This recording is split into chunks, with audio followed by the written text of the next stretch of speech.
1번 상간녀, 그 여자의 얼굴을 잊을 수가 없습니다. 안녕하세요. 나는 이혼녀입니다. 남편에게는 3명의 상간녀가 있었습니다. 오늘은 그중 첫 번째 여자, 10년을 이어온 여자의 이야기를 하려고 합니다. 2014년 1월이었습니다. 저는 결혼한 지 몇 달 되지 않았을 때였는데요. 그날 택시 안에서 계속 같은 기도를 했습니다. 제발 아무 일도 아니었으면 좋겠다. 제발 내가 괜한 의심을 한 게 아니었으면 좋겠다. 모텔 지하 주차장으로 내려가서 남편의 차를 찾아보았습니다. 없었습니다. 그 순간 저는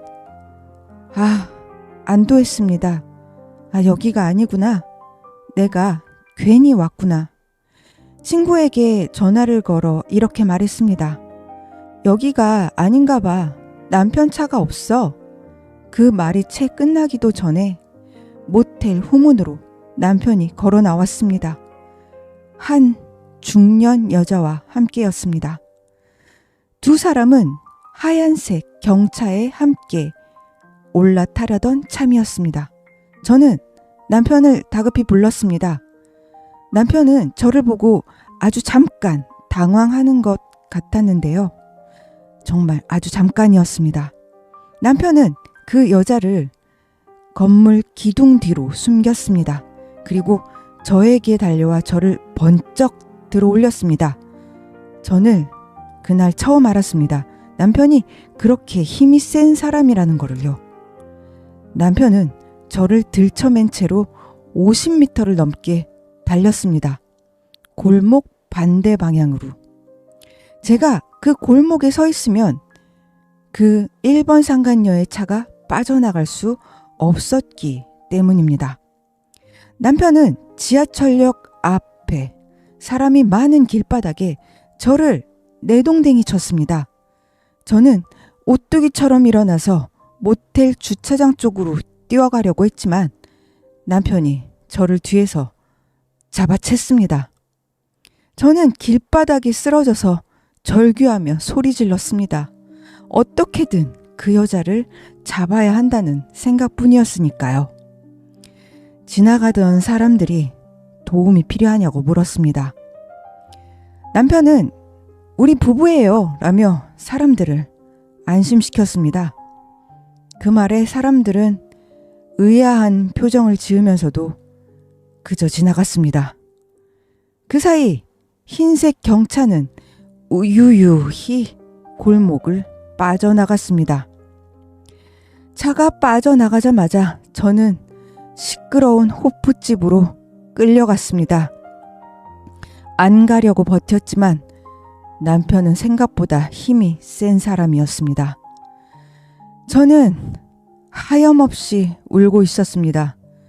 남편은 아무렇지도 않게 생맥주를 마셨습니다. 그저 저에게 이렇게 이야기했습니다. 집에 가서 이야기해. 아주 차분한 목소리였습니다. 저는 그날 남편의 외도 현장보다 더 무서운 걸 봤습니다. 사람이 눈앞에서 처참히 무너지고 있는데 조금도 흔들리지 않는 사람. 그 차분함이 저는 더 무서웠습니다.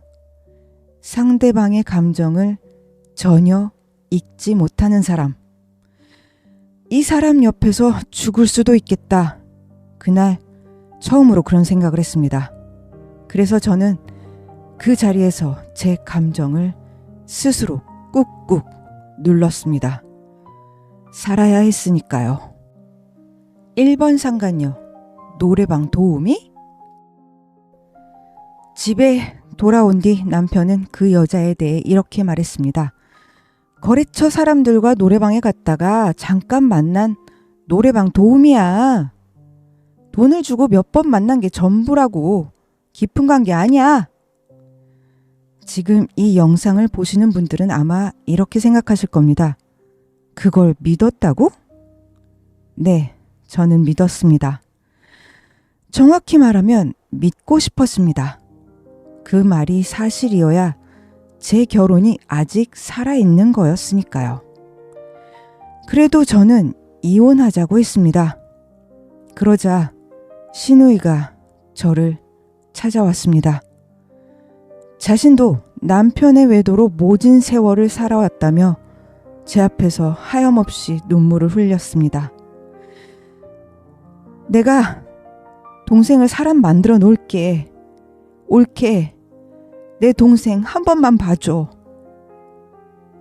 이렇게 저를 회유했습니다. 부부 상담을 받아보고 그래도 안 되면 그때 이혼하라고 했습니다. 남편이 먼저 상담을 받겠다고 나섰습니다. 저는 결국 남편과 부부 상담소에 가 있었습니다. 저는 갈 곳이 없는 사람이었습니다. 그때 저는 남편을 용서해서 참은 것이 아니었습니다. 신우의 눈물 때문만도 아니었습니다. 돌아갈 곳이 없어서 멈춰 있었습니다. 그래서 스스로에게 말했습니다. 한 번만 더 지켜보자. 부부 상담까지 받았는데 혹시 정말 달라질 수도 있지 않을까? 지금의 저는 그때의 저를 비난하지 않습니다. 그건 그때의 제가 살아남기 위해 할 수 있었던 최선이었으니까요. 1번 상간녀 증명사진. 그런데 이상하게 세월이 흘러도 한 가지가 지워지지 않았습니다. 바로 그 1번 상간녀의 얼굴이었습니다. 그날 입고 있던 옷, 머리 모양, 얼굴 생김새. 매일 울면서도 그게 머릿속에서 지워지지가 않았습니다. 그때 저를 가장 기가 막히게 했던 건 그 여자가 저보다 한참 나이가 많아 보였다는 사실이었습니다. 왜 하필 저 여자였을까? 수백 번 그 질문을 했습니다. 그때는 몰랐습니다. 그 질문의 답을 알게 되기까지 몇 년이 걸렸기 때문이죠. 몇 년이 지난 어느 날이었습니다. 남편의 핸드폰에서 사진 한 장을 발견했습니다. 어떤 여자의 증명사진이었습니다. 저는 그 얼굴을 한눈에 알아봤습니다. 2014년 1월 모텔 후문에서 봤던 1번 상간녀, 그 얼굴이었습니다. 심장이 내려앉는다는 말을 그때 몸으로 배웠습니다. 저는 그 사진을 저장해 두었습니다. 그리고 그날부터 모든 걸 기록하는 사람이 되었습니다. 감정은 흐려져도 기록은 남을 테니까요. 지금부터 말씀드리는 내용은 제가 직접 확인한 자료를 기준으로 합니다. 그 여자는 노래방 도우미가 아니었습니다. 남편의 초등학교 동창이었습니다.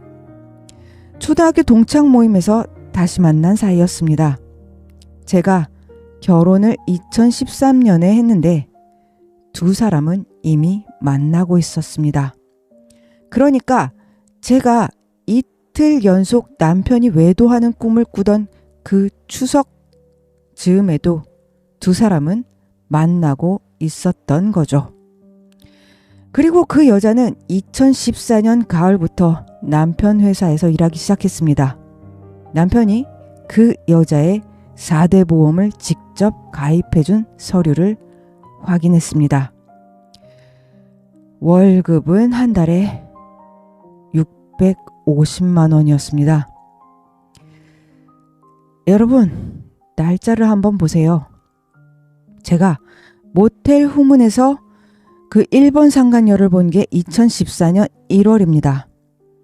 그 여자가 남편 회사에 입사한 게 2014년 가을쯤입니다. 남편은 저에게 들키고 몇 달 뒤에 그 여자를 자기 회사에 앉힌 겁니다. 저에게 용서를 구하던 그 시기에 상담실에 저와 나란히 앉아있던 바로 그 시기에 두 사람은 매일 같이 출근했습니다. 같이 일하고 같이 밥을 먹었습니다. 남편이 저와 보낸 시간보다 그 일본 상간녀와 보낸 시간이 더 많았습니다. 그 일본 상간녀와의 관계는 2013년부터 2023년까지 이어졌습니다.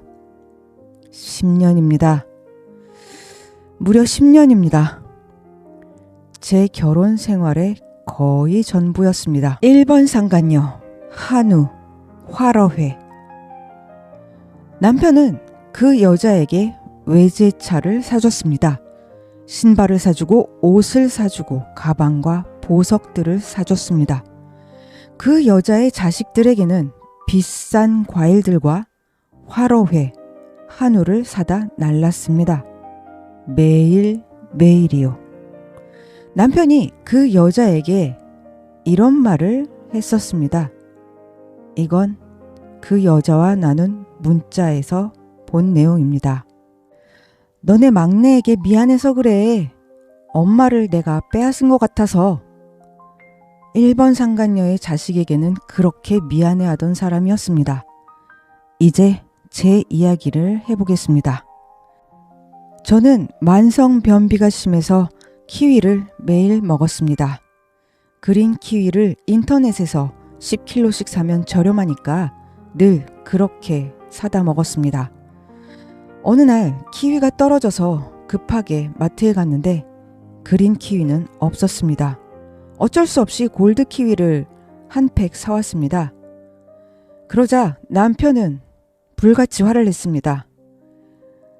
나는 먹지도 않는 골드 키위를 왜 사온 거야? 이 비싼 걸 왜 샀냐고! 그 일본 상간녀의 자식들은 매일 한우와 화로회를 먹었습니다.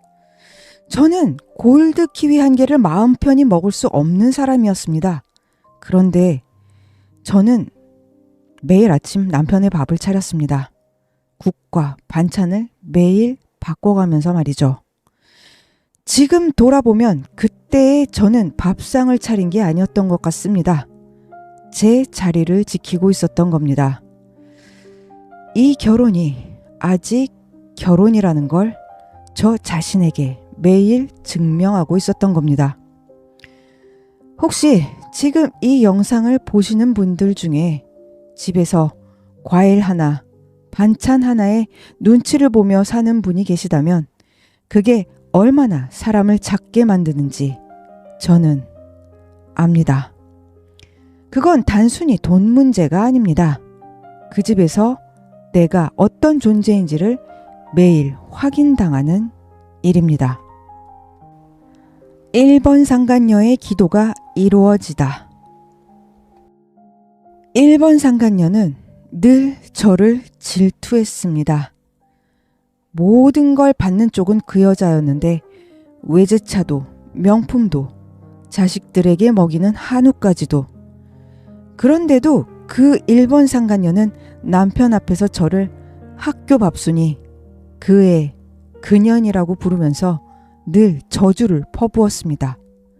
그리고 절에 다니면서 이렇게 기도한다고 했습니다. 그년하고 자기하고 빨리 이혼하게 해달라고 나 매일 기도하잖아. 얼마나 간절히 기도했으면 그 기도가 이루어졌을까요? 저는 지금 남편과 이혼 소송 중입니다. 그런데 그 여자의 자리도 남아있지 않습니다. 두 번째 상간녀가 남편 앞에 나타나던 날 그 여자는 밀려났습니다. 10년이었습니다. 10년을 바치고 남의 결혼이 무너지게 해달라고 기도까지 했는데 정작 그 기도가 이루어졌을 때 1번 상간녀 곁에는 그는 남아있지 않았습니다. 저는 오늘 이 이야기를 1번 상간녀를 심판하려고 꺼낸 것이 아닙니다. 이 이야기를 하면서 제가 정말 하고 싶었던 말은 하나입니다. 누군가의 자리를 빼앗아서 만든 자리는 결코 자기 자리가 아니라는 것이지요. 그리고 빼앗긴 자리에서 버틴 나의 시간은 결코 의미 없는 시간이 아니었다는 것입니다. 저는 그 시간을 지나왔기 때문에 지금 여기서 이렇게 담담하게 이야기할 수 있는 겁니다. 남편에게는 아직 2명의 상간녀가 더 있습니다. 두 번째 상간녀 이야기는 다음 영상에서 해보도록 하겠습니다. 끝까지 시청해 주셔서 감사합니다.